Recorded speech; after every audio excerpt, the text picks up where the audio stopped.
Salut la famille, j'espère que vous allez bien. Nous voici dans une nouvelle vidéo et vous l'avez remarqué au titre, nous allons encore parler de Tovia. La vidéo précédente la concernait et si tout de suite nous revenons encore sur son sujet, c'est que ça devient grave. Ça chauffe déjà, ça devient de plus en plus grave cette affaire. Oui, vous avez écouté une affaire de Tovia qui devait aller pour animer un certain événement de dot et tout, ce qui n'a pas pu avoir lieu et que la personne qui l'a invité est très en colère et est sortie pour annoncer l'affaire sur les réseaux. Du coup, certaines personnes ont pris l'affaire très au sérieux et ont allumé même des panels sur le sujet, ce qui a poussé Tovia à sortir et à expliquer les dires. C'était ça la vidéo précédente. Pour ceux qui ne l'ont pas regardé, allez fouiller, vous allez écouter la réponse de Tovia suite au sujet. Donc finalement, qu'est-ce qui se passe encore? La concernée ressort dans le panel ou bien dans le live en nous faisant savoir que cette sortie-là de Tovia était fausse. Oui, que ce qu'elle nous a raconté dans sa vidéo n'était pas de la vérité, c'était que du mensonge. En tout cas, on n'était pas là-bas, on ne va pas savoir comment est-ce que les choses se sont réellement passées. Elle est ressortie, nous expliquer les dires et là, je pense qu'il y a danger. Pourquoi est-ce que je dis il y a danger? Je vous laisse écouter tous les dires et nous allons revenir pour mieux expliquer les choses et détailler les dires. Oui. Ah, on va ho nyabe entraîner au vamdola pondo boken bela vagbo. Donc Ok. Mbabidio, merci beaucoup pour ta patience aussi. Nyembidio. OK. Et dès que moi Joro, on l'a été détaillé nama. Du début. Ne du début voilà web. Bref, c'est ma Didio au moins ne pas maintenant 5 minutes. Ah on dépipe les 5 minutes mais. Ok, d'accord. OK, Merci. vas-y. Mbelade. Le 21 novembre, Yemdo Kamina Toviao. Bemi le dit chairman. Ye Jojo est décroché. Et tapoter live à Mati commentaire. Bébé 250 000. Comme à Zanouya, bébé 250 000.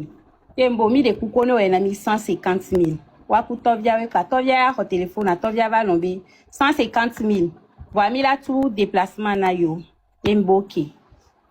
Donc le 3 décembre, Yemi va envoyer 100 000. Na obe yo la avant 100 000. Mais yo va aux prestations. Yo la battra 50 000 potia. Donc mi va envoyer 100 000 now. Mi va no kami. Ni tomba et dada ni va donner pour l'embema no yo. Ni ma no rappeler now.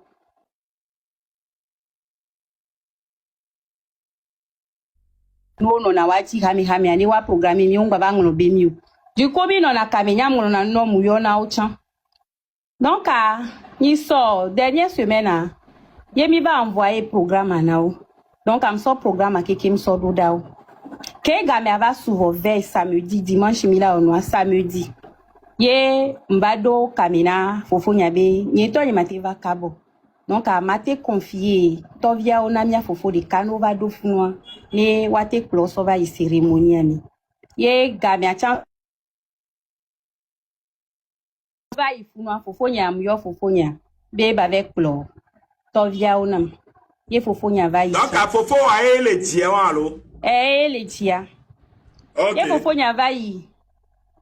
Kebe yi zande kwa, Tovia nto troyom. Be nene be nke woye mi ho chairman na matin. Ye mi va so eva kaka ho mi lombe chaine va matin ma. Ke mi programme do réception diade nke woye mi va be yene va matin. Mais quel est your même imitation mais antila? Même programme de réception bende et aussi be eye ja wonde pepe du début jusqu'à la fin. Ye bebe nyaoma yembe ben gbana matroyo fofo nya ntopa ni matrodo e kamena olo bebe yo. Yem troyo fofo nya make ntole odota. Be o. Ga keme yo be yo hocheman ye nyanye ngba nyaoma. O hocheman bua pa nuswa fofo nya kudo surancha o le pe chatro e bia son zire kabe. E o hocheman ma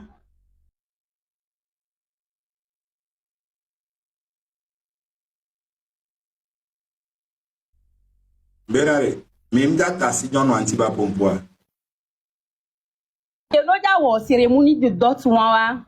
Chami de nanani ke ne même chairman la pompon tochan ke la sok bisona che eho chairman abela hogbe. Si be hola la nyanyale ke magbunelu. Amewa e mu chairman tochan benyu. Kwa Ouais, vas-y. Nyemnyale ke ove expliquer nyana tovia do. Yem troyo fofo nyeke be ne ve kplo tovia onama. Yembe ko yanya ko ve le tona tovia o. Yembo ne ve glo nyale pipe na to kula me oso yi. Fi ko le wonu ale anya ko ve le glo. Ebe obe yem le glo yem glo nyale pipe na o be de ko ya so programme na o.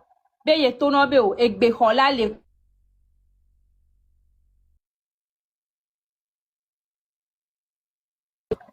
Nene tovia be fermeture blela edo fia sedemi be ole wo fermeture. On est là, Emma. Ole yo melo. Vas-y. Be tovia be fermeture blela tovia do fia sedemi ole wo fermeture ne. En ce temps là, réception mia hôtel Bliboemi bloqué. Gana tova on va chifun samedi. Gana tova chifun samedi. Famille a me gbogbore chifun samedi. Donc à hôtel a kekemi bloqué. Donc à messia mele nouti le funu matin wa. Du coup, tovia o kekema o yi ko gbeja réception kwa o ti na o. Tovia bena yemu yi ku de to wa. Me kewe de photo kuno ra o kwe to le funo. Bo mu homi o mu na mi azikpo mi ti hu me. Tovia o glonyado les vidéos me fia. C'est décevant hein. C'est donc ça veut dire que et propos qu'on veut tenir et blâmer. Ah dada de.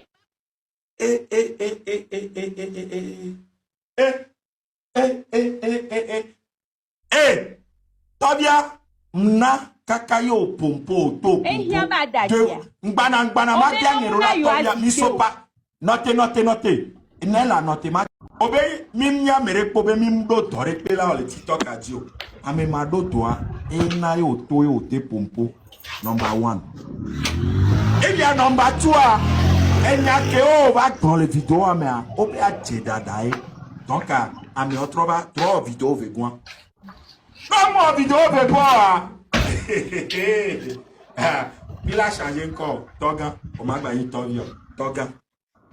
On m'a gagné Tovia. Toga. Non, yo more vidéo. Y'a un ma so Dubaï, ma va l'homme, m'a changé encore dans ma trojo. Ouais. Y'a un jeu de béni Tovia ou le funu bébé fermeture coup de ton parce que quoi bena événement, m'ja va coïncider kudo et que yele hole afanya. Yebe wo fermeture be jeu wan. Donc jusqu'à présent que fofo yele glonya on tochana comme yem le funo wa. J'en doutais parce que on c'est en Amérique be nya so sonanyo. Tovia be so. Est-ce que Amérique le funu que des photos kudo Tovia photo ale boa? Ah, elle est dada ni bo. Et dada o kele dia le fia. Ah wo ma meyo. Ne o ma wa ino. O le chevie. Envoyez Rodam. Mbenade. Après on a deux vieux. On est envoyé photo à Zereka. On t'a envoyé. Ko so nu ti alo nye be photo funu to ko lo nu ti mi le ti. Ah ko funu to mi ti be nyare ko mi tasi to nya wa. E be mu pia to wa o ti na be nu. La vie beau, je suis son avocat. Mate o la défendre fifi dia ma so gbe no. Amola peso. E mi atom nya fa dia mi peso na e ba avocat ya le fie. Leke nyavale yi Tovia jo ba le sonya si. E die le jomi alo mi ndo dore pe la wo ye ko mi va be mi va salir ye ben ko e de funto e. E defoué. E nya ye mle blobe na e jouer na. Nuka wona mi na e pu tutu gba be o video alo. Nuka yo wona mi o jesimia. O pomi la fi de kwa alo wonde na mi poye e di la jomi o ya mi ndonde pepe la wo kwa. Nya va nani kwa nya va salir nko wa. E nu keke meke nu ajua. Tovia conversation potia kenye ku mi wa. Ye ni ko biombe na nke wo ye mi so chairman bu. Ye min glonya de pepe na yo manye ko be dernière conversation ye won ko va le globe ye yom be enyado patapata enyem trouble identity Tovia mu yo mode on ba glonya de pepe na mo 100 000 akpomba ko le continue di ke ma vanya bo bloquer ma mu le yo numéro am le yo nem to va TikTok di va son ya va dare TikTok dia c'est parce que tu m'as bloqué on nam explication de pepe o Koja jole azanwan tocha fofonye ke note komi ye jojo tone benade. Comme ya jo note le didiade. Ne jo joyi. Ne yite perpa ne ba envoyer localisation na yo. Game kekema obo le alimentation be fiase ame. O le dia réparer. Fermeture wa. Ame a note. Ebe iwo plus de 30 minutes le funu le note kwa obo ja o fermeture non. Ke jojo be ye de joa. Ke ye joa. Yebe totro me yavanya be bijo. Ke cham senya de pepe gomowa. Ye mi bena de o. No vinye leke no ayido. Nkejo yako blona wo. Tukara be nyade de joa. Mes ententes de nanya va s'expliquer. Pako jatua yenya jidada yo va lokode. Mole tepe ore. Mole tepe o. Omu dumya be gaure. O transformya be gado damike. O somya be gado damie. Omu onde pepe nami ode. Ye myava nani ko myabe myava podi nkona ode tovia. Mole tepe ode. Nonka enyanya ye kwewa. Tovia ngbada jere myasi. Ngbada jere nyasi nye tochon. Ngbada jere sini. Be ye yoye. Même assez comme ça. Tovia be sorti que be o fifi je vidéo que me posia. Edaje. Edaje. Sur tous les points edaje. Tovia bo muna ya sikpe o. Tovia no rajojo. Mi munu tia. Yoa. Agbe ame chale nene. O vava le pompo kwa arrogance de. Ou dada gbogbo sigbe nou ko. E wele odo ou me ko. Bem le di visibilité. Visibilité ni nou ko. Nyem do visibilité ole bom le san le TikTok die. E nou sa tom nye. Alors pomba wana vidéo sigbe. Ame ke mdonde pepe la wawa. Ye mou wana nou le TikTok die. Le 3 page nye ben avec pon komone. E nou mba sane. Yoa. Il faut qu'on se respecte quand même. Alors, c'est un peu ça. Bizarre, non? C'est carrément bizarre. En tout cas, moi, le fait de voir seulement les gens allumer le panel sur le sujet, c'est que ça devient de plus en plus grave. Et déjà, la dame qui est sortie s'expliquer. En premier lieu, la dame est sortie nous annoncer le dire, a détaillé un peu les faits à sa manière. Et on se dit que sans avoir écouté la version de Tovia, on ne va pas la donner raison. Il y a certaines personnes quand même qui l'ont déjà directement donné raison, se disent que Tovia a eu tort. On peut le remarquer dans les commentaires d'autres personnes qui disent « Ouais, c'est comme ça elle est. Quand on l'appelle sur des événements, elle est mal polie envers les gens. Nanani, nana. » On a vu toutes sortes de commentaires, toutes les couleurs de commentaires. Et du coup, on attendait impatiemment, certaines personnes comme moi par exemple, attendaient impatiemment la sortie de Tovia d'abord avant de se prononcer sur le sujet pour dire qui a raison et qui n'a pas raison. Du coup, voilà, Tovia aussi qui a fait sa sortie. Et si tu écoutes la raison de Tovia, tu vas te dire directement que c'est les Tovia qui ont raison. Et voilà que finalement, on nous fait savoir encore que ce qu'elle a dit n'était pas vrai. Donc finalement, qu'est-ce qu'on va accepter? Qui dit la vérité finalement? Qui est-ce qu'on doit croire?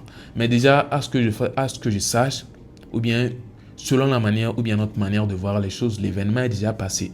Donc je ne sais pas pourquoi cette affaire va encore revenir sur les réseaux pour en tout cas détruire les choses. Oui, parce que c'est un truc qui est déjà passé, c'est vrai, ça s'est mal passé certainement. Si une personne a eu tort, il faut être dans les inbox, se parler tranquillement et régler ça à l'amiable. Surtout que chacun a reçu sa part. Tovia par exemple n'est pas allée à l'événement ou bien n'a pas pu faire ce qu'elle devait faire, mais a remboursé l'argent.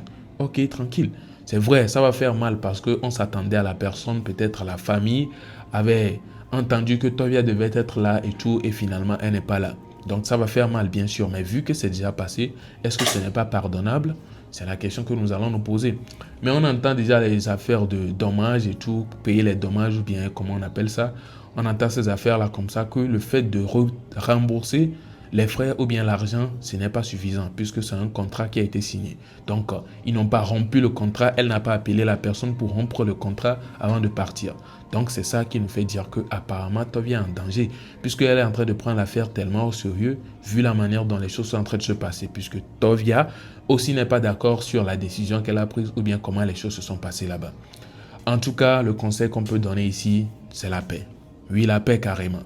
Vivement que cette affaire soit réglée au final à l'amiable et que ça s'arrête là, puisque la manière dont je vois les choses se passer là, et les messieurs qui sont derrière l'affaire, apparemment, ça risque de chauffer, hein, et ça, on ne le souhaite pas du tout.